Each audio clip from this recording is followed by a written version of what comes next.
Price the Lord, hallelujah. പ്രിയ സഹോദരങ്ങളെ, ഇന്ന് കുഞ്ഞിപ്പൈതങ്ങളുടെ തിരുനാളാണ്. ഇന്ന് നമ്മൾ ധ്യാനിക്കുന്നത് വിശുദ്ധ യോഹന്നാൻ ശ്ലീഹായുടെ സുവിശേഷം അധ്യായം 12 വാക്യങ്ങൾ 24.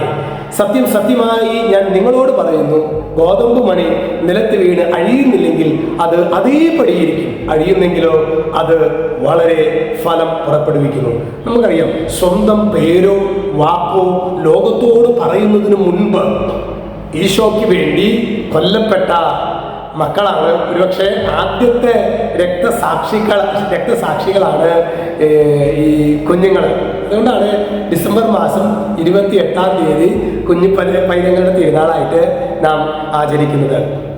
പ്രിയ സഹോദരങ്ങളെ, ഇതിലൂടെ സ്വർഗം നമ്മെ പഠിപ്പിക്കുന്ന ഒരു കാര്യമുണ്ട്. ദൈവസന്നിധിയിൽ പ്രായമല്ല കാര്യം, ഹൃദയത്തിൽ നീ വെച്ചു പുലർത്തുന്ന നിന്റെ നിഷ്കളങ്കതയാണ്. പ്രായത്തിലല്ല, നിഷ്കളങ്കതയിലാണ് കാര്യം.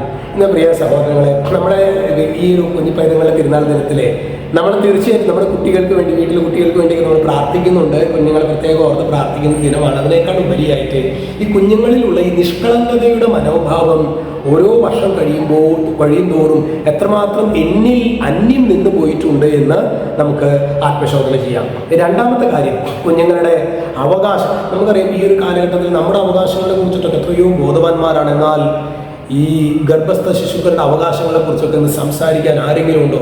അതായത് നമ്മുടെ സ്വാർത്ഥതയുടെ പേരിൽ എങ്ങനെ നമുക്ക് അബോർട്ട് ചെയ്യാൻ പറ്റും, അല്ലെങ്കിൽ അങ്ങനെ കുട്ടികളുടെ ജീവനെ ഹനിക്കുക എന്നത് ശരിക്കും തലയിൽ അതൊരു ഭ്രാന്തമായ ആവേശത്തോടെ കുഞ്ഞുങ്ങളെ കാർന്നു തിന്നുന്ന വിധത്തിൽ നമ്മുടെ സംസ്കാരം അധപ്പതിച്ചിട്ടുള്ള ഒരു കാലഘട്ടത്തിൽ നമുക്ക് ജീവനോടുള്ള തുറവി ഞങ്ങൾക്ക് നൽകണമേ, ജീവൻ സ്വീകരിക്കാൻ വേണ്ട കൃപ ഞങ്ങൾക്ക് നൽകണമേ എന്ന് നമുക്ക് പ്രാർത്ഥിക്കാം.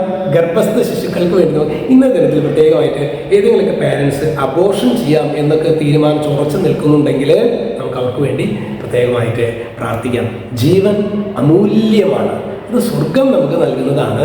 അതിനെ കാത്തു സൂക്ഷിക്കാനുള്ള കടമ നമുക്ക് എല്ലാവർക്കും ഉണ്ട്. ദൈവമേ, ഈ കുഞ്ഞു പൈതങ്ങളുടെ തിരുനാൾ ആഘോഷിക്കുന്ന ഈ സുദിനത്തിലെ ജീവനെ കാത്തു സൂക്ഷിക്കുവാൻ, കുഞ്ഞുങ്ങളിൽ ഉള്ള ആ നൈർമല്യത്തിൽ വളരുവാൻ ഞങ്ങൾ അഭിഷേകം ചെയ്യണമെന്ന് പ്രാർത്ഥിക്കാം. ഈശ്വരം എല്ലാവരെയും സമൃദ്ധമായിട്ട് അനുഗ്രഹിക്കട്ടെ. രക്ഷിതാവായ യേശുക്രിസ്തുവിന്റെ നാമത്തിൽ ആശീർവദിക്കുന്ന ഇപ്പോഴും എപ്പോഴും എന്നേക്കും.